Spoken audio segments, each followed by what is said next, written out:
நேயர்களுக்கு வணக்கம். இன்று நம்மோடு அரசியல் விமர்சகர் வில்லவன் ராமதாஸ் அவர்கள் இருக்கிறார். அவரோடு உரையாடுவோம். தொடர் வணக்கம். வணக்கம். ஏற்கனவே ட்ரம்ப் வரி விதிப்பை அதிகரித்தார். இப்போ மருந்து மாத்திரைகளுக்கான வரியை 100% போட்டிருக்கிறார்.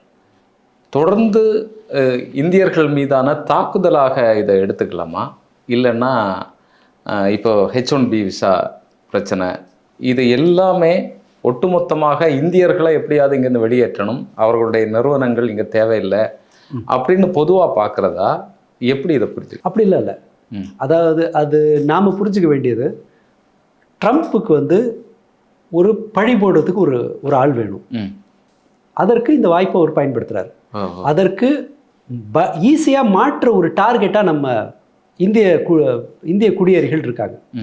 H1B விசா இஷ்யூவை அவரோட பிரச்சனை என்ன, அவர் வரும்போது என்ன சொல்லிட்டு வந்தார்? வேலை வாய்ப்பு உயர்த்துவேன், விலைவாசியை குறைப்பேன், இதெல்லாம் தான் அவரோட வாக்குறுதி.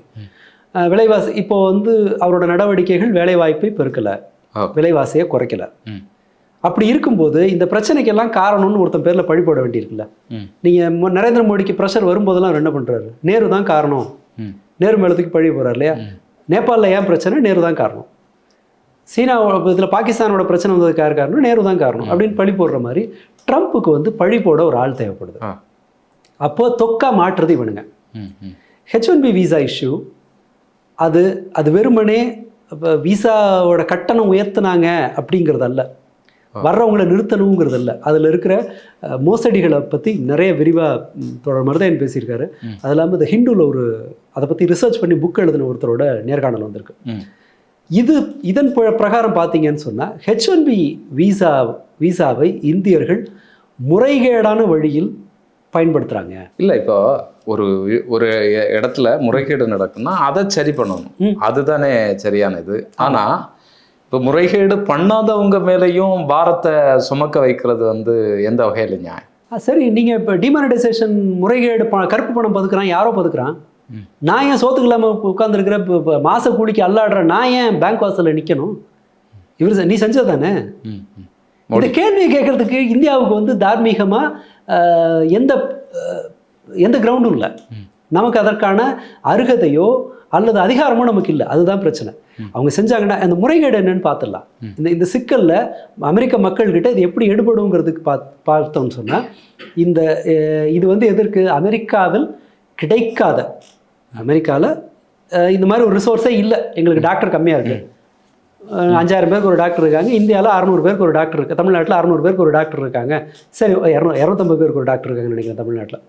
அப்போ இந்தியாவிலேருந்து நம்ம ஆட்களை, இந்தியாவில் டாக்டர் அதிகமாக இருக்குது, நம்ம வெளிநாட்டிலேருந்து டாக்டர் எடுத்துக்கலாம் அப்படின்னு ஒரு கணக்கு. அந்த மாதிரி அங்கே கிடைக்காத ரிசோர்ஸஸை வெளிநாட்டிலேருந்து எடுத்துக்கிறதுக்காக இருக்கிற விசா H1B விசா. அப்படின்னா அது உள்ளூர் வேலையை பறிக்கவே கூடாது. ஏன்னா உள்ளூரில் இல்லாத ரிசோர்ஸை தான் நீங்கள் வெளியிலேருந்து கொண்டு வரதுக்காக அந்த விசா இருக்கும். ஆனால் யதார்த்தம் என்னென்னா, இவங்க ரிசர்ச் பண்ணி சொல்கிறபடி என்னன்னு சொன்னால், 25,000 பேரை இந்தியாவிலேருந்து எடுக்கிறாங்கன்னா 26,000 பேர் அமெரிக்காவிலேருந்து வெளியில் அனுப்பியிருக்காங்க. அந்த மாதிரியெல்லாம் இருந்திருக்கு. அமெரிக்கன் ரிசோர்ஸை வச்சு இந்தியர்களுக்கு ட்ரைனிங் கொடுத்து, இந்தியர்கள் ட்ரெயின் ஆன பிறகு அமெரிக்கன் ரிசோர்ஸை வேலையை விட்டு அனுப்பியிருக்காங்க. அண்ட் எக்ஸ்ட்ராடினரி, அப்போது இந்த மாதிரி ஒரு கிடைக்காத ஒரு ஆளுக்கு நீங்கள் சம்பளம் நிறைய கொடுப்பீங்கல்ல. எடிட்டரே இந்த ஊரில் இல்லை அப்படின்னா நம்ம என்ன பண்ணுவோம்? நிறைய சம்பளத்துக்கு ஒரு எடிட்டர் எடுக்க ட்ரை பண்ணுவோம். அப்படி தானே நம்ம எடுப்போம். டிரைவரே இல்லைன்னா டிரைவருக்கு கூடுதல் சம்பளம் கொடுப்போம்ல. ஆனால் H1B விசாவில் அமெரிக்காவுக்கு போனவங்க குறைவான சம்பளத்துக்கு வேலை பார்க்குறாங்க. கிடைத்தற்கரிய ரிசோர்ஸுக்கு நீ ஏன்டா குறைவா சம்பளம் கொடுக்குற? அதன் பொருள் அப்போ என்ன ஆகுதுன்னு சொன்னால், இந்த கம்பெனிகள், அமெரிக்காவில் இருக்கிற ஐடி கம்பெனிகள் மலிவான கூலிக்கு ஆட்களை இறக்குமதி பண்ணுறதுக்காக உள்ளூரில் இருக்கிற வேலை பார்த்துட்டு இருக்கிறவனோட வேலையை பறித்து அவனை விட குறைவான கூலிக்கு ஆளை நியமிக்கிறதுக்கான ஒரு சட்டவிரோதமான வேலையை செய்கிறதுக்கான ஒரு கருவியாக H1B விசாவை அவங்க பயன்படுத்தியிருக்காங்க. கிட்டத்தட்ட அந்த வடமாநில தொழிலாளர்கள் இங்கே குறைவான சம்பளம் வேணா, ESI வேணா அப்படின்னு அந்த மாதிரி இப்படி பண்ணும்போது இந்த செய்தி 2 விதமான பிரச்சனை இருக்குது. அதனால் இது அமெரிக்காவில் இந்த நியூஸ் என்ன ஆகும்னு சொன்னால், இந்தியர்கள்லாம் என் வேலையை பறிக்கிறதுனால தான் எனக்கு வேலை போகுதுன்னு அமெரிக்கன் நம்புவான். கிட்டத்தட்ட இதை இப்போ இந்தியாவில் இஸ்லாமியர்கள் தான் நம்முடைய வளங்களை எல்லாம் சுரண்டி சாப்பிட்றான். Same, exact. இங்கே தான் கற்றுக்கிறாரா ட்ரம்ப்? என்ன? ஆமாம், எல்லா ஃபாசிஸ்டுகள் எல்லா ஊர்லேயும் இன்னொரு டெக்னிக்கை சுலபமாக கற்றுப்பாங்க. சரியா? இது இந்த இப்படி ஒரு நெருக்கடி இப்போ அமெரிக்கா முழுக்கவே வேலைவாய்ப்பின்மை இருக்குது, விலைவாசி உயர்வு இருக்குது. அப்படிங்கும்போது ட்ரம்ப் 88 லட்சம் ஆக்கிட்டாருங்கிறது ஒரு பிரச்சனை தான். இனி உள்ளே போக மாட்டான். ஆனால் ஏற்கனவே இருக்கான்ல இங்கே லட்சக்கணக்கில் இந்தியர்கள் இருக்கான்ல. ரோட்டில் போகிறவனுக்கு கோவம் வந்து நீ H1B விசா வாங்கினியா, பர்மனன்ட் ரெசிடென்ஷிப் வச்சிருக்கியான்னு நினச்சிட்டு அவன் கோவப்படுவான். அவன் பார்க்கும்போதே என்னென்னா இவன் தான் என் வேலையை பறிச்சிட்டான்னு நம்புவான். இவர் அந்த செய்தியை அங்கே விதைக்கிறார். முரட்டுத்தனமான இப்போ என்னென்னா பொருளாதார பிரச்சனைகள் காரணமாக குடியரசுக் கட்சி வலுவாக இருக்கிற மாநிலங்கள் குடியரசுக் கட்சி தன்னுடைய செல்வாக்கை இழக்கும் அப்படின்னு நம்பினாங்க. இப்போ அவர் என்ன பண்ணுறாருன்னா இந்தியர்கள் மீது அந்த வெறுப்பை செய்தியாக்குவதன் மூலமாக, இந்த டேட்டாவெல்லாம் மக்கள் மத்தியில் பரவுறதன் மூலமாக அவர் என்ன செய்கிறாருன்னா, ட்ரம்ப் என்னப்பா பண்ணுவார்? இப்போ மோடிக்கு சொன்னாங்கல்ல, ஃபர்ஸ்ட் 6 monthsல மோடியோட வெறி விசுவாசிகள்லாம் என்ன சொன்னாங்க? காங்கிரஸ் தான். ஆமாம், 60 வருஷமாக பண்ண டேமேஜுங்க 6 மாதத்தில் அவர் என்னங்க பண்ண முடியும் அப்படின்னு சொன்னாங்க இல்லையா? இப்போ என்ன பண்ணுவான்னா, ஆல்ரெடி ட்ரம்ப்புக்கு சப்போர்ட்டாக இருக்கிறவங்களாம் என்ன பண்ணுவாங்க, அவர் என்னப்பா பண்ணுவார்? இந்த பாரு H1B விசாலே எவ்வளோ மோசடி பண்ணுறாங்க பாரு, நம்ம அமெரிக்கர்களுடைய வேலை வாய்ப்பை பறித்து அவன்லாம் நல்லா இருக்கான் பாரு, நமக்கு வழி இல்லை அவன் பாரு வீடு கட்டிகிட்டு இருக்கான் பாரு. இதை மாதிரி இங்கே என்ன நடந்ததோ அது அங்கே வந்து அவர் பயன்படுத்துகிறார். உள்ளூரில் தன்னுடைய செல்வாக்குக்கு நம்ம சுற்றி வளைச்சு வேலை வாய்ப்பு போகுது அதை மாதிரி பேசிகிட்டு இருக்கோம். பட் கிரவுண்டில் ட்ரம்ப் வந்து தனக்கான அந்த ஆதரவு புலத்தை வந்து இந்த வெறுப்பின் மூலமாக அவர் தக்க வைக்கிறார். இல்லை, இது ஒரு வகையில் அங்கே இருக்கக்கூடிய இந்தியர்களுக்கு மிகப்பெரிய அச்சுறுத்தலையும் ஒரு பாதுகாப்பு இல்லாத தன்மையும் உருவாக்காதா? ஆக்கும். ஆனால் அப்போது வந்து கருப்பின மக்கள் மற்றவர்கள்லாம் வந்து LGBTQ இவங்கெல்லாம் ட்ரம்ப் வந்தால் எனக்கு ஆபத்து அப்படின்ன போது ட்ரம்ப்புக்கு வந்து கொடி ஆட்டினது யார்? இந்த குரூப் தானே. இந்தியர்கள் எல்லாரும் கிடையாது. ஆமாம். பட் இந்த உயர் சாதி தன்னை வெள்ளைக்காரனாக ஐடென்டிஃபை பண்ணிக்க நினைக்கிற இந்தியர்கள் ட்ரம்ப்பை வெறித்தனமாக ஆதரிச்சாங்க. அது பேக் ஃபயர் ஆகுது. இப்போ அது அப்படி ஒருவேளை அதில் வந்து பாதிக்கப்பட போகிறது எல்லாரும் தான். பட் இங்கே என்ன நடக்குதோ, நீங்கள் வந்து மண்டி போட்டு ஆதரித்த நரேந்திர மோடிக்கு தானே அவங்க ஆதரிச்சாங்க. ஒரு ஹிந்து நாடு இங்கே இல்லைன்னா இந்தியாவில் இல்லைன்னா வேற எங்கே வரப்போகுதுன்னு இவங்க தானே சொன்னாங்க. மோடின்னு அதில் வந்து கோஷம் போட்டு கண்ணீர் விட்டது இவங்க தானே. இந்த மாதிரியான பாரதிய ஜனதா RSSனுடைய ஃபேக் ஐடி எல்லாம் அங்கே இருக்கிறதுக்கெல்லாம் சப்போர்ட் பண்ணது இவங்க தானே. இந்த குரூப் எல்லாம் அது எல்லாம் சேர்ந்து இப்போ பேக் ஃபயர் ஆகுது. அது அப்பாவிகள் நிறைய பேர் சிக்கிட்டு இருக்காங்க, அது வேற விஷயம். ஸோ இது வந்து ஒரு கூட்டு விளைவு. இங்கே எப்படி மோடி ஒரு வெறுப்பை ஒரு ஆயுதமாக பயன்படுத்திக்கிட்டு தன்னுடைய ஆட்சியை தக்க வச்சாரோ, தன்னுடைய ஆதரவு புலத்தை வந்து அந்த வெறியூட்டப்படுவதன் மூலமாக பாஜக தன்னுடைய இருப்பை எப்படி நிலைநிறுத்திச்சோ அதை மாதிரி ட்ரம்ப் அங்கே ட்ரை பண்ணுறாரு. இந்தியர்கள் மீதான இந்த பழி சுமத்துதல் இருக்குல்ல, குறிப்பாக பிராமணர்கள் இந்தியாவில் இருக்கக்கூடிய வளங்களை சாப்பிட்றான், இந்தியர்கள் தான் இங்கே நிறைய வேலை வாய்ப்புகளை வந்து பறிக்கிறாங்கிற குற்றச்சாட்டுகள் பொருளாதாரத்தில் தாக்கத்தை ஏற்படுத்துமா அமெரிக்காவில்? பொருளாதாரத்தில் பெரிய தாக்கத்தை ஏற்படுத்தாது. எனக்கு அது அப்படி ஒரு இது இருக்கும்னு நம்பலை. அது அவ்வளோ இந்த கேள்விக்கு ஃபேக்சுவலாக எனக்கு பதில் சொல்ல தெரியல. ஆனால் இந்த நடவடிக்கைகள் எதுவுமே சீனா பொருளாதார வளர்ச்சி இருக்குல்ல, அதற்கு ஒரு நீண்ட கால திட்டம் இருந்தது. என்ன விலையாக கொடுக்கணும், என்ன கிடைக்கணும்னு ஒன்று இருந்தது. இது அந்த மாதிரியானது ஒன்றும் இல்லை. இது வந்து ஒரு பயமுறுத்தி ஒருத்தங்கிட்டேருந்து பிடுங்கி அப்படி வர்ற பொருளாதார வளர்ச்சிங்கிறது வந்து மக்கள்கிட்ட போய் சேர்றதுக்கான வாய்ப்பு ரொம்ப குறைவு. அவங்க டாலரோட மதிப்பை தக்க வச்சுக்கிறது அந்த மாதிரி இந்த கேம்பிளிங் வந்து சூதாட்டக்காரனுக்கு தான். இது பரக்கலா பிரபாகர் ஒரு உதாரணம் சொன்னார். நீ ஜெயிக்கிறியோ தோக்குறியோ, நீ கேசினோக்குள்ளே போயிட்டீங்கன்னா, ஒரு சூதாட்ட விடுதிக்குள்ளே போயிட்டீங்கன்னா சூதாட்ட விடுதிக்கு லாபம் வந்து உறுதியாக இருக்கும். நீ எடுப்பியா அது இந்த நடவடிக்கைகள் வந்து ஒரு சூதாட்ட விடுதிக்காரனோட நடவடிக்கை மாதிரி. உள்ள வர்றவன்ல 500 பேர்ல 5 பேர் லாபம் பார்ப்பான், 495 பேர் இழப்பான், அது உறுதி. பட் இதில் ஷுவரா லாபம் பார்க்க போறது யாருன்னா சூதாட்ட விடுதி ஓனர். ஸோ அந்த வகையில் பார்த்தா அமெரிக்க முதலாளிகள் தங்களை காப்பாற்றிக்குவாங்க. ஏன்னா நீங்கள் இந்தியாவிலிருந்து இறக்குமதி செய்கிற பொருட்களுக்கெல்லாம் வரியை அதிகரித்த ட்ரம்ப் ஆப்பிள் ஃபோனுக்கு வரிய போடலை, எலக்ட்ரானிக்ஸை விதிவிலக்கு கொடுத்தாரு. இந்தியாவிலிருந்து H1B விசாவில் வர்றவங்களுக்கு மற்றவர்களுக்கு நெருக்கடி கொடுத்த ட்ரம்ப் டாக்டர்ஸுக்கு அந்த ரூலை வந்து வைக்கல, கடைசி அதை எடுத்துட்டாங்க. மருத்துவ பணியாளர்களுக்கு வந்து எடுத்துக்கலாம், ஏன்னா அது தேவை இருக்கு. ஸோ அதை பாரு, முதலாளிகள் தங்களை காப்பாற்றிக்கிறதுக்கு ஏதோ ஒன்று செஞ்சுருவாங்க. இந்த சூதாட்ட விடுதி முதலாளிகள் தப்பிப்பாங்க. சூதாட போகிற ஆட்களில் 100ல் ஒருத்தனுக்கு பணம் கிடைக்கலாம். ஸோ இது சர்வ நிச்சயமாக இது அமெரிக்க மக்களுக்கு ஒரு இழப்பு தான் இருக்கும். அண்ட் நீண்ட கால அடிப்படையில் அமெரிக்கா டாலர் மீதான நம்பிக்கை உலக அளவில் குறையுது. அதன் மேலாதிக்கத்திற்கு எதிரான சமிகைகள் பல நாடுகள்லேருந்து வருது. யாரும் போய் அமெரிக்காவில் இன்வெஸ்ட் பண்ண போகிறதெல்லாம் கிடையாது. நீங்கள் இப்போ இந்தியாவில் ஆரம்பித்தாங்கல்ல 2021 சொல்லிட்டு இருக்கிறாங்க இந்த பாலிசி, இந்த மைக்ரோ சிப்புக்கான புதிய உற்பத்தி எல்லாம். நீங்கள் அது வரதுக்கு 10 வருஷம் ஆகும். ஓகே, நீங்கள் அன்றைக்கி $1 பில்லியன் $10 பில்லியன் அதுக்காக பணம் கொடுத்தீங்கன்னு சொன்னால் அது பலன் தருவதற்கு 10 வருஷங்கள் ஆகும். அதே போல் அமெரிக்காவில் இப்போ ஒரு ரிஃபார்ம்னு கொண்டு வந்தாலும் கூட 10 வருஷம் கழித்து பலன் தர்றதுக்கு வேணால் ஒன்று செய்யலாம். அந்த மாதிரி எதுவும் இந்த காலத்தில் நடக்கிற மாதிரி எனக்கு தெரியல. அண்ட் அந்த இடத்துல எல்லாம் சீனா தன்னுடைய பிடியை ரொம்ப இறுக்கமாக்கிட்டே இருக்கு. அமெரிக்கா எங்கெங்கெல்லாம் லாபம் பார்த்ததோ அந்த இடத்துல மிலிட்ரியை தவிர மற்ற எல்லா இடத்துலையும் சீனா தன்னுடைய இருப்பை ரொம்ப வலுவாக்கிக்கிட்டே போதுங்கும்போது அமெரிக்க மக்களுக்கு நன்மை கிடைக்கும்னு நான் உறுதியாக நம்பலை. அவங்களும் ஒரு நெருக்கடிக்குள்ளாவாங்க. பட் இந்தியா அதற்கு முன்பே ஒரு கடுமையான இழப்புகளுக்கு தன்னை தயார்படுத்திக்க வேண்டி இருக்கும் தான். ஏன்னா இந்த H1B விசா இதெல்லாமே ஐடி செக்டரை பாதிக்க போகுது. அண்டு ஏற்றுமதி அவங்கள நம்பியிருக்கு, ஐடி செக்டர் அவங்கள நம்பியிருக்கு. இதெல்லாம் இருக்கும்போது இந்தியாவிற்கான பாதிப்புங்கிறது கண்கூடு. அமெரிக்காவினுடைய பாதிப்பு தெரியும். கண்டிப்பாக அவங்க முன்னேறதுக்கான வாய்ப்புங்கிறதெல்லாம் இல்லை. அது கொஞ்சம் கொஞ்சமாக அந்த கோட்டை, அது பண்ணையாரோட வீடு பெருசாக இருக்கலாம், பண்ணையாருக்கு நிலம் இல்லைன்னு வச்சுக்கோங்களேன். பண்ணையார் ஓகே வீடு வேணால் பெருசாக இருக்கும், நிலம் வேற ஒருத்தன் வாங்கிட்டான்னா பண்ணையார் அந்த பவுசு போயிடும் இல்லையா. அமெரிக்காவோட நிலைமை அந்த மாதிரி தான்.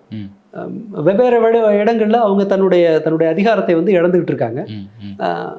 ஸோ அந்த ரேஸில் அமெரிக்காவுக்கு இது பலன் கிடைக்கும்னு நான் நம்பலை. பட் நம்முடைய சேதாரம் அதை விட பெருசாக இருக்கும். இந்த பழம் பெருமைகளை பேசிட்டு இன்னுமே ஸ்ட்ராங்காக நிற்க முடியாது. ஆமாம், இல்லை அது அவங்களோட ஓன் பாலிசிலேருந்து வந்தது தான். அவங்க தன்னுடைய டாலர் வேல்யூவை ஏற்றி, சீனா தன்னுடைய ரூபாய் மதிப்பை குறைவாக, தன்னுடைய பண மதிப்பை குறைவாக வச்சுக்கிட்டு அது லாபம் பார்க்குது. அதனால அவங்களால கடினமான அதை நீங்கள் கொஞ்சம் விளக்கமாக சொல்லுங்களேன். இப்போது டெஸ்லா கார் இருக்குல்ல, டெஸ்லா கார் கம்பெனியோட மதிப்பு BYD கார் கம்பெனியோட மதிப்பு ரெண்டையும் பார்த்தீங்கன்னு வச்சுங்களேன், சம்மந்தமே இருக்காது. டெஸ்லா எங்கேயோ இருக்கும். ஆனால் BYD பார்க்குற வருவாய் இருக்குல்ல, விற்கிற கார் அவங்களுக்கு கிடைக்கிற அந்த நம்பரில், அந்த வால்யூமில் இருக்கிறது இருக்குல்ல, அது டெஸ்லா கிட்ட கூட வர முடியாது. என்ன காரணம்னு சொன்னால் இவங்களோட மதிப்பு குறைவு. இவங்க பண மதிப்பு குறைவுங்கிறதுனால இவங்களோட சொத்து மதிப்பும் குறைவு. டெஸ்லா அமெரிக்காவோட மதிப்பு அதிகம், அதனால சொத்து மதிப்பு அதிகம். பட் இப்போ யார் அடி வாங்குறா, யார் வளர்றான்னு பாருங்க. BYD வளர்ந்துக்கிட்டே இருக்கு, டெஸ்லா காரோட சேல்ஸ் குறைஞ்சிக்கிட்டே இருக்கு. குறைந்த விலையில நிறைய விற்கிறது. அது அப்படி அவங்க அந்த சந்தையை கைப்பற்றிட்டே போறாங்க. இந்த பண மதிப்பை சீனா ஒரு வளர்ச்சி சார்ந்து தன்னுடைய பண மதிப்பை வச்சுக்கிறாங்க. அமெரிக்கா முதலாளிகளினுடைய சொத்து மதிப்பை அடிப்படையாக வச்சு தன்னோட பண மதிப்பை வைக்கிறாங்க. அப்ப என்ன ஆகும், இது வளர்ந்துகிட்டே போகும். அதனால என்ன பண்றாங்கன்னா அவர்கள் சந்தையை கைப்பற்றுறாங்க. அமெரிக்கா பண மதிப்பு தன்னுடைய செலாவணியை ஆதாரமாக வச்சுக்கிட்டு அவங்க என்ன பண்ணுறாங்க, இது ஒரு ஃபேக், இது எனி டைம் விடலாம் கீழே. பட் இப்படி மார்க்கெட்டை பிடிக்கிறதுங்கிறது, BYDங்கிற ஒரு மார்க்கெட்டை என்ன அது ஐரோப்பாவில் மற்ற கம்பெனிகள்லாம் காலி பண்ணிகிட்டே இருக்காங்க. யூரோப்பில் ஒரு கம்பெனியை திறக்கிறான். இப்போ நீங்கள் BYD ஐரோப்பாவில் தன்னுடைய சேல்ஸை இன்க்ரீஸ் பண்ணுது, ஃபேக்ட்ரி கட்டுற அளவுக்கு போகிறான். பட் டெஸ்லாவோட நிலைமை பாருங்கள். டெஸ்லா தன்னோட சைபர் ட்ரக் புதுசு இருக்கு இல்லையா, அது சேல்ஸே இல்லை. இந்தியாவில் 600 தான் புக்கிங் ஆயிருக்கு. அது ஒரு பெரும் முதலாளிகளுக்கான இதானதுனால அப்படிதான் ஆகும். அப்படி ஆமாம், உங்களுடைய விஷன் ஒரு ஒரு ஒரு கன்சியூமர் உங்களை தொடர்ந்து நம்பணும். உங்களுடைய அதற்கு லாபம் கடைசியாக இருந்தால் ஓகே. நீங்கள் என்ன பண்ணுறீங்கன்னா அந்த சொத்து மதிப்பை வச்சுக்கிட்டு நீங்கள் ஒரு கேம்பிளிங் ஆடுறீங்கல்ல, அது என்ன ஆகுதுன்னா பேக் ஃபயர் தான் ஆகும் அது. ஓகே. ஸோ இப்போ இது அவ்வளவு எளிமையாக நான் எனக்கு சொல்ல தெரியல. பட் ரூபாயின் மதிப்புங்கிறத நிறுவனத்தின் வளர்ச்சிங்கிற கோணத்தில் நீங்கள் வச்சுருக்கீங்களா, அல்லது முதலாளியினுடைய மதிப்பு, சொத்து மதிப்புங்கிற இதில் அந்த ப்ரையாரிட்டி மாறும்போது அது வீழ்ச்சியை தான் சந்திக்கும். இது எனக்கு புரியறது. அப்படி பார்க்கும்போது நீங்கள் சீனா இந்த அமெரிக்கா இதுலேருந்து என்ன பெனிஃபிட்டை பார்க்கணும்னு நினைக்கிறீங்க? அவர்கள் சரிவை நோக்கி தான் போவாங்க. இந்த டிஎஸ்எம்சி இருக்கு இல்லையா, அந்த தைவான் செமிகண்டக்டர் மேனுஃபேக்சரிங் கம்பெனி, ஆமாம் ஆமாம். அவங்க யாருக்கு செய்கிறாங்க? அமெரிக்காவோட தொழில்நுட்பத்தை உற்பத்தி பண்ணுறாங்க அவங்க. இந்த தொழிற்சாலை யூஎஸில் இருக்குங்கும்போது இதனுடைய ஒட்டுமொத்த பிடிமானமும் அவங்கள்ட்ட இருக்கலாம். இப்போ சீனா அதற்கு ப்ரொபோர்ஷனேட்டாக வேற ஒன்று கண்டுபிடிக்கிறாங்கங்கும்போது அமெரிக்கா தன்னுடைய அந்த செமிகண்டக்டர் அந்த அதிகாரம் இருக்குல்ல, அவங்களோட அந்த மொனோபொலியாக இருக்கிறது இருக்குல்ல, அதை தொலைக்கத்தான் செய்வாங்க. இல்லை, இப்போ இந்தியாவுக்கு வந்து இப்போ இருக்கக்கூடிய வர்த்தக நெருக்கடி, இந்தியாவை சுற்றி ஒரு திட்டமிட்ட தாக்குதல் நடக்கும் அப்படின்னு சொல்லி என்ன தோணுது? இப்போ நேற்று பாகிஸ்தான் பிரதமர் வந்து ஐநாவில் பேசியிருக்கிறாரு, ஷஹபாஸ் ஷெரீப். அவர் என்ன சொல்கிறாருன்னு சொன்னால், இந்தியாவினுடைய அந்த விமானங்களை நாங்கள் சுட்டு வீழ்த்தினோம், அந்த ஆப்ரேஷன் சிந்தூர் இதில் எங்கள் மக்கள் மீது அவங்க தாக்குதல் நடத்தினாங்க, சுட்டு வீழ்த்தினது மட்டும் இல்லை அதை குப்பையாக்கணும் அப்படின்னு சொல்லி சொல்கிறாரு. அது மாதிரி இவர் ட்ரம்ப் அவர்கள் தான் இடைப்பட்டு இந்த யுத்தத்தையே நிப்பாட்டி வச்சார், ட்ரம்புக்கு நன்றி அப்படின்னு எல்லாம் சொல்கிறார். அப்போது இந்தியாவினுடைய அந்த வலிமை, இந்தியா ஒன்றுமே கிடையாது அப்படின்னு சொல்லி தாக்கக்கூடிய ஒரு தந்திரம் சுற்றி நடக்கும் அப்படின்னு சொல்லி நான் பார்க்குறேன். நீங்கள் எப்படி பார்க்குறீங்க? இல்லை, அது உலக அரசியல்ங்கிறது இருக்கு இல்லையா, அது எவ்வளோ மட்டமாக இருக்குங்கிறது நாம் காசா போர்லேருந்தே தெரியும். யாரையும் தடி எடுத்தவன் தண்டல்காரங்கிற மாதிரி இருக்கும்போது தேவையின் அடிப்படையில் தன்னுடைய வெளிநாடுகளை, தனக்கு சாதகமான நாடுகளை பயன்படுத்தி கொள்வதுங்கிறது வந்து எல்லா பெரிய நாடும் பண்ணுறாங்க. அப்படி பார்க்கும்போது இது திட்டமிட்ட தாக்குதல் திட்டமிடாத தாக்குதல்ங்கிறதுலாம் இல்லை, ஒரு சூழலை பயன்படுத்திக்குது அவங்கவுங்க தேவைகளுக்காக. அமெரிக்காவுக்கு இந்தியாவை தன்னுடைய ஒரு அடியாளாக வச்சுக்கணுங்கிற ஒரு விருப்பம் இருக்கு.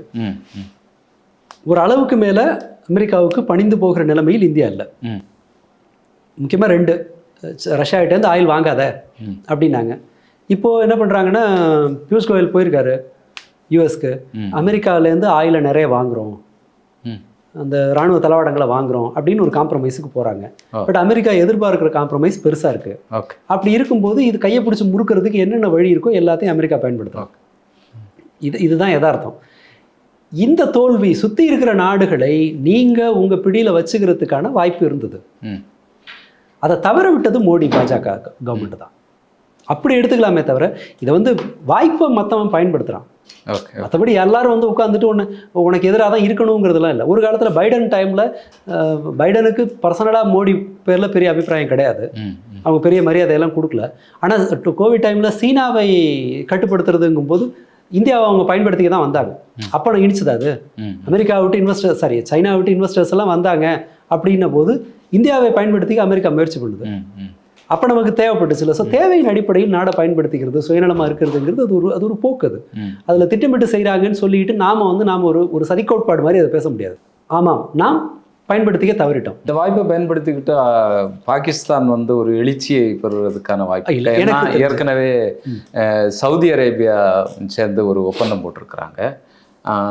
அந்த இஸ்லாமிய நேட்டோ அந்த அமைப்பில் இவங்க சேர்ந்துருக்கிறாங்க. அப்படிங்கிற போது அவர்களுடைய வலு, பாகிஸ்தான் அதில் இணைகிறது, இது எல்லாமே இந்த பிராந்தியத்தில் இந்தியாவை வீழ்த்திட்டு பாகிஸ்தான் ஒரு பெரும் சக்தியாக மாற இல்லை, அதுக்கு வாய்ப்பே கிடையாது. ஏன்னா பாகிஸ்தானோட பொருளாதாரம் தமிழ்நாட்டினுடைய பொருளாதாரத்தை விட குறைவு. அங்கே இருக்கிற பிரச்சனைகள் அண்ட் அங்கே சிஸ்டமேட்டிக்காக இருக்கிற ரொம்ப மோசமான அரசு நிர்வாகம், இராணுவத்தோட தலையீடு, இது எல்லாமே அந்த நாட்டை ஒரு பவர்ஃபுல் நாடாக மாற்றுறதுக்கான வாய்ப்பு குறைவு ஆன் அ ஹோல். பட் இது இந்தியாவுக்கு நெருக்கடியாக இருக்குமானா கட்டாயமாக இருக்கும். நண்பர்களை லூஸ் பண்ணிகிட்டே இருக்கும்ல. நமக்கு நட்பு நாடுகள் இல்லைங்கும் போது நான் முக்கியமாக பயப்படுறது வேலைவாய்ப்பு, அரபு நாடுகளில் இருக்கிற வேலைவாய்ப்பு, இந்த மாதிரியான விஷயங்களில். இது இந்தியர்களின் வேலைவாய்ப்பில் ட்ரம்ப் கையை வச்ச மாதிரி அரபு நாடுகளில் இவர்களுடைய இந்த நெக்ஸஸ் வந்து இந்தியர்கள் வேலைவாய்ப்புக்கு ஒரு நெருக்கடியாக வந்துருமோங்கிற பயம் மட்டும்தானே தவிர இதில் வந்து பெருசாக தொலைக்கிறதுக்குன்னு ஒன்றும் இல்லை. நாம் வந்து ஒரு அபாரமான ஒரு பெரிய இந்தியாவுடைய ஒரு பெரிய ஏற்றுமதி இருக்கிற ஒரு நாடு அப்படிங்கிற மாதிரியெல்லாம் இல்லை. பெரும்பாலும் இறக்குமதியை சார்ந்து இருக்கிறோம். நம்பிக்கையூட்டும்படியான வேற ஒன்றும் கிடையாது. ஒரு பெரிய நாடுங்கிற அளவில் இருக்கு, மற்ற எல்லாத்தையும் இவங்க ஸ்பாயில் பண்ணிட்டாங்கும் போது இந்தியா ஒரு பெரிய ஒரு பவர்ஃபுல் கண்ட்ரி அப்படிங்கிற ஒரு பர்செப்ஷனுக்கு பெரிய தடையாக இருக்கலாம். மற்றபடி பாகிஸ்தான் மேலே போகும், அது வளரும் அப்படிங்கிற நம்பிக்கையெல்லாம் எனக்கு இல்லை. இல்லை, நம்மளுடைய நன்மதிப்பு கெட்டு போகும், கட்டாயமாக கெட்டு போகும். நம்ம கெட்டு போகுது. அது கூட ஃபைட் பண்ணுற அளவுக்கு இல்லை. பாகிஸ்தானோட அந்த ஒரு பிராந்திய முக்கியத்துவம் இருக்குது. அதற்கு மேலே அவங்கள்ட்ட ஒன்று இல்லை. சர்வைவ் ஆகலாம் அவங்க. Okay okay. இது ஒரு ஒரு ஒரு ஸ்டேட்டஸ் இருந்துச்சு இல்லையா ஒரு காலத்தில். இந்த மன்மோகன் சிங் எல்லாம் இருந்தபோது இந்தியாவினுடைய குரலுக்குன்னு ஒரு மதிப்பு இருந்துச்சு இல்லையா, அது ஸ்பாயில் ஆகும். நீங்கள் ஒரு ஒரு ஒரு ஜனநாயக பண்பே இல்லாத ஒருத்தர், ஒரு சர்வாதிகார மனோநிலையில் இருக்கிற ஒருத்தர் ஆட்சி செய்யும் போது எந்த நாடும் தன்னோட மதிப்பு இழக்கும். ட்ரம்ப்புக்கு என்ன அப்படியே கிளுகிளுன்னு பேர் இருக்கா உலகம் முழுக்க? இல்லை. நெத்தன்யாகு நேற்று வந்து பேசுகிறாரு, முக்கால்வாசி பேர் எந்திரிச்சு போகிறாங்க. ஆமாம், காலிச்சாரை பார்த்து பேசிகிட்டு இருக்காங்க. அந்த மாதிரி போகுது. இவங்க இந்த சர்வாதிகாரிகள் ஒரு ஒரு நன்மதிப்பை பெற முடியாது. அது வேணா உறுதி. இப்போ போக முடியுதா அவரால்? ஃபாரின் போக முடியுதா? மோடி வந்து பாவமாக உட்காந்துருக்கால. இப்போ யூஎஸ் போனார்னா கொடி ஆட்டத்துக்கு ஆள் இருக்காது, இந்தியன் டயஸ்போரா வராது. ஸோ இப்போ வருத்தப்பட்டுட்டு இங்கே உட்காந்துருக்க வேண்டியிருக்கு. ஜிஎஸ்டியை குறைச்சிட்டு ஏதாவது நல்ல பேர் வருமானு பார்த்துட்டு இருக்க வேண்டியிருக்கு. அந்த மாதிரியான பிரச்சனைகள் வரலாமே தவிர பாகிஸ்தான் இதனால் பெறப்போகுதுன்னு ஒன்றும் இல்லை. ஒரு மினிமல் பாதுகாப்பு வரலாம். சண்டை கண்டையெல்லாம் வருதுங்கும் போது நாம் அவ்வளவு சுலபமாக இந்தியாவால் அல்லது வேறு நாட்டால் பாகிஸ்தான் மேலே ஒரு தாக்குதலை தொடுக்க முடியாது. அது ஒரு நெருக்கடி. இந்தியா சவுதி கூட ரொம்ப ஃப்ரெண்ட்ஷிப்பில் இருந்தாங்கன்னு ஒரு ஸ்டேட்டஸ் இருந்துச்சு. இப்போ வந்து என்னோட க்ளோஸ் ஃப்ரெண்டு பாகிஸ்தான் தான் அப்படின்னு அவங்க டிக்ளேர் பண்ண மாதிரி ஆயிருக்கு. அது ஒரு பலவீனம் இது. பட் நீண்ட கால அடிப்படையில் நான் பயப்படுறது வேலைவாய்ப்பு. அரபு நாடுகளில் இந்த அமெரிக்காவில் நடக்கிற அந்த பிரச்சாரம் மாதிரி ஒரு பிரச்சாரம் அரபு நாடுகளில் ஆம்ப்ளிஃபை ஆச்சுன்னா, ஏன்னா பாஜக தனக்கு நெருக்கடி முற்றும் போதெல்லாம் இஸ்லாமிய வெறுப்பை ஒரு காயினாக பயன்படுத்துவாங்க. ஆமாம், இஸ்லாமிய வெறுப்பை ஒரு காயினாக பயன்படுத்துகிறாங்கங்கும்போது அது அரபு நாடுகள் இந்த மாதிரி பாகிஸ்தான் இவங்க எல்லாமே ஒரு நெக்ஸஸ் உருவாகுதுங்கும்போது அமெரிக்கர்களுக்கு வேலைங்கிற மாதிரி அங்கே வந்து இஸ்லாமியர்களுக்கு ப்ரையாரிட்டைஸ் பண்ணுவோம், இஸ்லாமிய நாடுகளுக்கு முன்னுரிமை கொடுப்போம் அப்படின்னு ஒரு ட்ரெண்டு மிடில் ஈஸ்டில் ஆரம்பிச்சதுன்னு சொன்னால் அதன் லூசராக நாம தான் இருப்போம். குறிப்பாக தென்னிந்தியா. அதுதான் பயப்பட வேண்டிய ஒரு விஷயம். மற்றபடி இது வந்து ஒரு பாகிஸ்தான் இது மாதிரியான பல வாய்ப்புகளை பாகிஸ்தான் தண்டம் பண்ணியிருக்காங்க அள்ளி கொடுத்த போதெல்லாம். ஸோ நாம் அதில் அது ஒரு மிகையான அச்சமாக இருக்கும்னு தான் நான் நினைக்கிறேன். ஓகே. இப்போ அமெரிக்காவிலும் சரி, இப்போ வளைகுடா நாடுகள்லையும் சரி, இந்த ஆர்எஸ்எஸ் அதை மையப்படுத்தி நிறைய ஓடிட்டுருக்கு. குறிப்பாக வந்து இப்போ அமெரிக்காவில் வந்து குடியரசுக் கட்சியினுடைய ஒரு தலைவர் வந்து அனுமன் சிலை அங்கே நிறுவி இருக்கக்கூடிய சிலையை பற்றி ஒரு விமர்சனம் சொல்லியிருக்கிறார். இது பொய்யான கடவுள், இதை ஏன் இங்கே வச்சிருக்கிறாங்க, இது தேவையில்லாத ஒரு விஷயம் அப்படின்னு சொல்லி பேசியிருக்கிறாரு. ஏற்கனவே வந்து பிராமணர்களுக்கு எதிராக அங்கே பேசினது. இப்போ சமீபத்தில் கத்தாரில் அந்த நாட்டுக்கு எதிராக, அந்த இறையாண்மைக்கு எதிராக அங்கே ஒரு குரூப் வந்து பேசியிருக்கு. அந்த குழு வந்து ஆர்எஸ்எஸ்னுடைய ஒரு விங். அந்த வாட்ஸ்அப் குரூப்புகளில் இருந்தவங்க வந்து இஸ்ரேல் வந்து தாக்குதல் கத்தாரில் நடத்தினாங்க, அதை பாராட்டி கத்தார் நாட்டை வந்து இழிவுபடுத்தி ஒரு பதிவு போட்டாங்க. அதில் 40 பேரை கைது பண்ணி சிறையில் அடைச்சிருக்கிறாங்க. அப்படியா? ஆமாம் ஆமாம். ஓகே, உண்மைதானா? உண்மைதான். அது நம்மளே பேசணும், நம்ம சேனலில் நம்மளே பேசணும். ஓகே. அது வந்து சரியான முறையாக இப்படி நாங்கள் கைது பண்ணியிருக்கிறோம் அப்படிங்கிற தகவல் கூட வரல. கைது பண்ணப்பட்ட நபர்கள் மூலமாக வந்து இவர் நம்முடைய திரிசூர் பாராளுமன்ற உறுப்பினர் சுரேஷ் கோபி அவர்களுக்கு வந்து ஒரு மனு கொடுத்துருக்குறாங்க, இந்த நபர்களை மீட்டு தரணும் அப்படின்னு சொல்லி மனு கொடுக்குறாங்க. இதை மோடிக்கு எதிரான, இல்லைன்னா மோடி இங்கே யாருக்கு ஆதரவாக இந்தியாவில் ஆட்சி பண்ணுறாரோ அவர்களுக்கு எதிரான நடவடிக்கையாக நம்ம பார்க்க முடியுமா? இப்போ அமெரிக்காவில் நடக்கிறதும் சரி, இப்போ கத்தார் சவுதி மாதிரியான நாடுகளில் நடக்கிறதும் சரி, இதை எப்படி நம்ம பார்க்க? இல்லை, ஆர்எஸ்எஸ்க்கு எதிராக செயல்பட வேண்டிய தேவை அப்படிங்கிறது அவங்களுக்கு அதை எனக்கு தெரிஞ்சு இந்த அரபு நாடுகளுக்கும் பெருசாக இல்லை, இவங்களுக்கும் இல்லை, அமெரிக்காவிலே இல்லை. அமெரிக்காவில் நடக்கிறது பியோர், அது ஒரு ட்ரம்ப் ஆடுற ஒரு கேம்பிள். அங்கே எந்த காயினை வெட்டுக்கு கொடுத்து எந்த காயினை காப்பாற்றுறது அப்படின்னு ஒரு ஆட்டம் இருக்கும் இல்லையா, அதில் அவர் பலி கொடுக்குற ஒரு காயின் அது.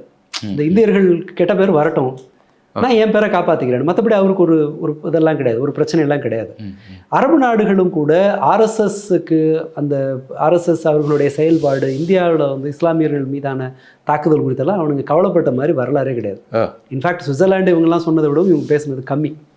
சும்மா ஏதாவது பேருக்கு ஒன்று சொல்லுவாங்க, அவ்வளவுதான். பட் இப்போ இந்த மாதிரியான அவங்களுக்கு எதிராக ஏதாவது செயல்படுறது நடக்கும்போது உள்ளுக்குள்ள அந்த ஆனால் இந்த வானரப்படையோட பிரச்சனை என்ன தெரியுமா, அது மனுஷ கூட்டத்தை நீங்கள் உட்கார வைக்கலாம். வானரப்படை வந்து என்ன பண்ணால் நீங்கள் கொஞ்சம் ஸ்பேஸ் கொடுத்தீங்கன்னா பிடிச்சி, நீங்கள் மரத்தில் ஏற விட்டீங்கன்னா ஒயர் பிடிச்சி இருக்கும்ல, அது இந்த டிவிகே குரூப் அந்த மாதிரி இவங்க வந்து டேமேஜை பெருசாக பண்ணி விட்டுறாங்க. இவங்களுக்கு வந்து விஸ்வகுரு ஏதோ உலகத்தை பிடிச்சி கட்டி ஆண்டு பண்ண போகிறாரு, அரபு நாடுகள்லாம் முடிச்சு அந்த அந்த ஓவர் கான்ஃபிடென்ஸில் இவனுக்கு ஏதாவது அந்த மாதிரி பண்ணிடுறானுங்க. பொழைக்க போன இடத்துல வாய மூடிட்டு இருக்கணுங்கிறது இல்லாமல் யூஎஸ்லேயும் அதே அக்க போகிறதா பண்ணி. இப்போ பிரிட்டனில் போய் ஒரு ஹோட்டலில் மாட்டுக்கறியை விற்கக்கூடாதுன்னு சொல்லி இப்போ கடைக்காரன் இந்த குரூப் இந்த மாதிரி சண்டை போடணும் போய் மூக்கில் குத்துன கதையெல்லாம் நடந்தது. இது மாதிரி போய் கொஞ்சம் கூட்டம் சேர்ந்துருச்சுன்னா இவங்களுக்கு கொழுப்பு ஏறி போயிடும்.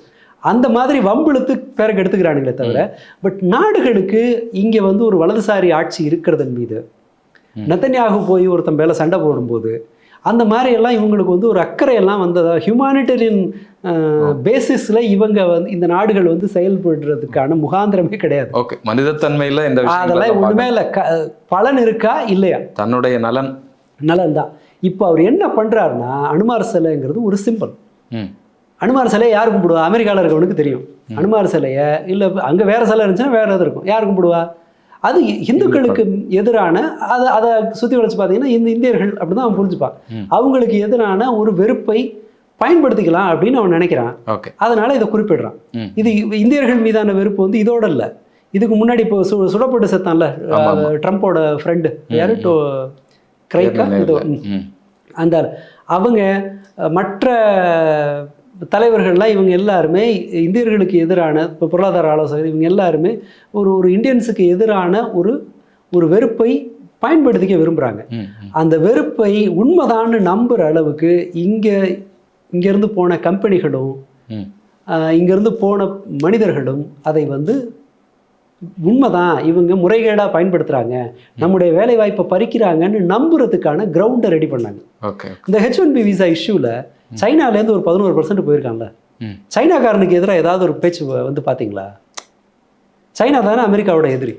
பொருளாதாரத்திலையும் சரி, தொழில்நுட்பத்திலையும் சரி, உற்பத்தியிலையும் சரி, இராணுவ மேலாதிக்கத்திலையும் சரி, அமெரிக்காவுக்கு போட்டி போடுறதுக்கு இருக்கிற ஒரே நாடு சீனா தானே. சீனாலேருந்து ஒரு 11% போகிறான்ல, நாசாவில் வேலை பார்க்கக்கூடாதுன்னு வேணால் சொல்லியிருக்கிறான். இந்த சீனர்கள் வந்து முறைகேடாக எங்கள் விசாவை பயன்படுத்துகிறாங்கன்னு ஏன் ஒரு குற்றச்சாட்டு வரல? இந்த குற்றச்சாட்டு ஏன் இதுக்கு மேலே இருக்குது, இந்தியா மேலே ஏன் இருக்குது? ஏன்னா இங்கே நம்ம முறைகேடாக பயன்படுத்தியிருக்கோம், ஃபேக் அப்ளிகேஷன். நீங்கள் வேணால் செக் பண்ணி பாருங்கள். மயிலாப்பூர் கேஃபேன்னு நினைக்கிறேன் ஒரு கடை கலிஃபோர்னியாவில் இருக்குது, மற்ற அமெரிக்காவோட பல பகுதிகளில் இருக்குதுன்னு நினைக்கிறேன். கலிஃபோர்னியாவில் இருக்குது, அந்த அளவு தெரியும். அவர் ஒரு நேர்காணலில் தன்னோட சேனலில் அவர் சொல்லியிருக்காரு, சமயக்காரர் வேலை பார்த்தது இங்கே இதில் அமெரிக்காவுக்கு போனது எந்த பேரில் தெரியுமா? Software engineer. சாஃப்ட்வேர் கம்பெனிக்கு போயிருக்கிறார். சாஃப்ட்வேர் கம்பெனியில் கொஞ்ச நாள் வேலையும் பார்த்துருக்காரு.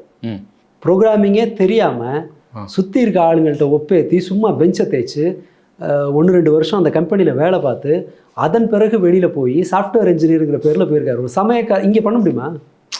டிசிஎஸில் ஒரு நான் வந்து செஃப் இது படிச்சிருக்கேன், ஸ்டார் ஹோட்டலில் தான் வேலை பார்த்துட்டு சாஃப்ட்வேர் இன்ஜினியராக ஃபேக் பண்ணி போக முடியுமா?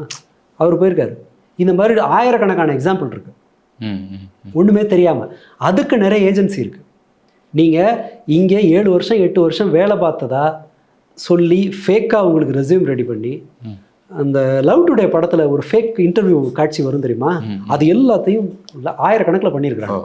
ஃபேக்காக interview, fake resume, fake interview, ஃபேக்காக நீங்கள் வேலைக்கு போய் சேர்ந்துட்டா உங்கள் வேலையோட வேலையில் வந்து டாஸ்க்கை ஃபுல்ஃபில் பண்ணுறதுக்கு ஃபேக்காக உங்கள் பேரில் இன்னொருத்தன் வேலை செஞ்சு கொடுப்பான்.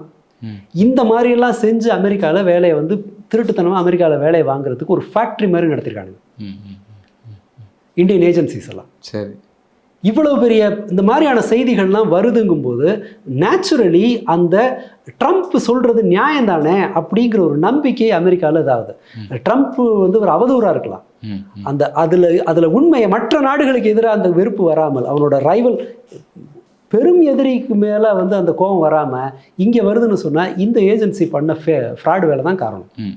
இந்த வேலைகள்லாம் இங்கே இருந்து உட்காந்துட்டே பண்ணிட்டு இருக்காங்க. 2 இடத்துலையும் தான், அங்கேயும் இங்கேயும் உட்காந்துட்டு. ஸோ அமெரிக்காவுடைய வேலை வாய்ப்பை பறிக்கிறதுக்கு இவங்க வந்து ஃபேக்ட்ரி போட்டு வேலை செஞ்சுருக்கானுங்க அப்படிங்கிறது அம்பலமாயிருக்கு. அதுதான் இந்த இடத்துல பிரச்சனை. ஸோ மற்றபடி வந்து இது ஒரு ஆர்எஸ்எஸ் மீதான கோபங்கிறதுலாம் இல்லை, ஒரு சிம்பிளாக காட்டுறதுக்கு அனுமாராமன் காட்டுறான். சிம்பிளாக காட்டுறது இங்கே போடுறானுங்களே, ஒருத்தரை வந்து எச்சு தொட்டு கொரோனாவை பரப்புறாருன்னு ஒரு முஸ்லீம் மேலே அநியாயமாக ஒரு இதை பரப்புனானுங்களா, அதெல்லாம் கம்பேர் பண்ணால் இது அவதூறே கிடையாது. இவனுங்க சொல்கிறது சிம்பிளைஸ் பண்ணுறதுக்காக சொல்லியிருப்பாங்க. மற்றபடி இங்கே இன்னைக்கும் இவ்வளோ வெறுப்பு அங்கே வந்து மேலெழுந்து வரும்போதும் கூட ஒரு இந்தியாவில் முஸ்லீமுக்கு இருக்கிற அச்ச உணர்வில் 100% பங்கு கூட அமெரிக்காவில் இருக்கிற இந்துவுக்கு வர வாய்ப்பு இல்லை. ஏன்னா அவனுக்கு ஜுடிஷியல் சிஸ்டம் அவனை காப்பாற்றுறதுக்கு இருக்கும். அவன் இந்த பரிகாரத்துக்காக வேற ஒரு இடத்துல போகலாம். அந்த மக்கள்கிட்ட அந்த கிறிஸ்டியன்ஸ்கிட்ட போய் அவன் நீதி கேட்க முடியும். என்னங்க இப்படி பண்ணுறீங்கன்னு நம்ம கேள்வி கேட்க முடியும். இங்கே அதுக்கான ஸ்கோப் இருக்கா? அதை மாதிரி எதுவும் கிடையாது. அண்ட் மோர் ஓவர் இந்த அங்கு வந்து இந்த மாதிரியான இந்துத்துவ இயக்கங்கள் மீதான நெருக்கடியை வந்து இன்னும் ஜாஸ்தி தான் பண்ணணும்னு இருப்பேன் நான். ஒரு வலதுசாரி இயக்கம் எந்த ஊர்லேயுமே வளரக்கூடாது. அது ஜெர்மனில் இருந்தாலும் சரி, பிரிட்டனில் இருந்தாலும் சரி, யூஎஸில் இருந்தாலும் சரி, எங்குமே ஒரு வலதுசாரி இயக்கம் வளரக்கூடாது. இப்போது பாஜக ஆர்எஸ்எஸ் மீதான அமெரிக்கர்களுடைய பார்வை இன்னும் கொஞ்சம் கடினமானால் அட்லீஸ்ட் இந்தியாவுக்கு அது ஒரு நல்ல வாய்ப்பாக இருக்கும். அது சொல்கிறாங்களே, அந்த பிராமணர்கள்ங்கிற வார்த்தையெல்லாம் இருக்கு இல்லையா, அது ஏதோ பிராமண வெறுப்பெல்லாம் பார்ப்பன வெறுப்பெல்லாம் அங்கே கிடையாது. அங்கே இருக்கிற ஆட்கள்லாம் தன்னை வந்து பிராமணராக ஐடென்டிஃபை பண்ணிக்கிறாங்க. எங்கேருந்து ஜாஸ்தி போகிறாங்க? மண்ணடியிலேருந்து அமெரிக்காவுக்கு போனவங்க அதிகமாக, மயிலாப்பூர்லேருந்து அதிகமாக? மயிலாப்பூர். நேச்சுரலி அப்போ என்னன்னு சொன்னால் அவங்க தன்னை பிராமின் ஐடென்டிஃபை பண்ணிக்கும் போது அவன் பிராமின்னு சுட்டி காட்டுறான், அவ்வளவுதான். மற்றபடி இது ஏதோ பார்ப்பன வெறுப்பு அதெல்லாம் இல்லவே இல்லை. ஸ்டில் அந்த நிலைமை இப்போவும் சொல்லுங்கள். இதை சிம்பிளாக புரிஞ்சுக்கணுன்னா, இங்கே ஆப்கானிஸ்தானில் அந்த ஃப்ளைட்டு கிளம்பும்போது ரக்கையில் சக்கரத்தில் எல்லாம் பிடிச்சிட்டு மக்கள் போனாங்க இல்லையா, அப்போது வந்து தாலிபான்கிட்ட ஒரு கேள்வி கேட்குறாங்க. தாலிபான் செய்தி தொடர்பாளர்கிட்ட, இந்த மாதிரி மக்கள்லாம் உன் நாட்டை விட்டு ஓடுறாங்கன்னா உன் நாட்டு மேலே நம்பிக்கை இல்லாமல் தானே அப்படின்னு கேள்வி. அவன் என்ன கேட்டான் தெரியுமா? இதே மாதிரி 4 ஃப்ளைட்டா இந்தியாவுக்கு கூட எங்கள் ஊரோட ஜாஸ்தி கூட்டம் அமெரிக்கா ஃப்ளைட்டில் ஏறும்னா. ஓகேவா? அதுதான் நிலைமை. நமக்கு வந்து இப்போதும் ஆப்ஷன் கொடுத்து பாருங்க, அமெரிக்காவில் விருப்பம் வந்துருச்சு இதுன்னு சொல்லி பாருங்க. ஆர்எஸ்எஸ் காரண்ட் கேளுங்க, எங்கே போகிற அமெரிக்கா போறியா, இந்தியாவில் இருக்கேன்னு கேட்டு பாருங்க, யூஎஸ் தான் சொல்லுவாங்க போயிட்டா போதுன்றது. அதனால் இன்னும் கொஞ்சம் மனிதாபிமானத்தோடு அமெரிக்கா நாடுகள்லாம் நடக்கணும். மனிதாபிமானத்தோடு நடக்கிற எந்த நாடும் எந்த வலதுசாரி இயக்கத்தையும் ஆதரிக்காது, அவங்களுக்கு எதிராக தான் இருக்கும். ஸோ இப்போ வரைக்கும் ஆர்எஸ்எஸ் மீதான வெறுப்புலாம் எதுவுமே எனக்கு தெரிஞ்சில்லை, எந்த நாடுகளுக்கும் கிடையாது. அந்த அளவுக்கு அறிவோட பொறுப்போட யாரும் செயல்படலைன்னு தான் நான் நம்புகிறேன். தொடர்ந்து பேசுவோம். உங்களுடைய நேரத்துக்கும் கருத்துக்களுக்கும் நன்றி. நன்றி.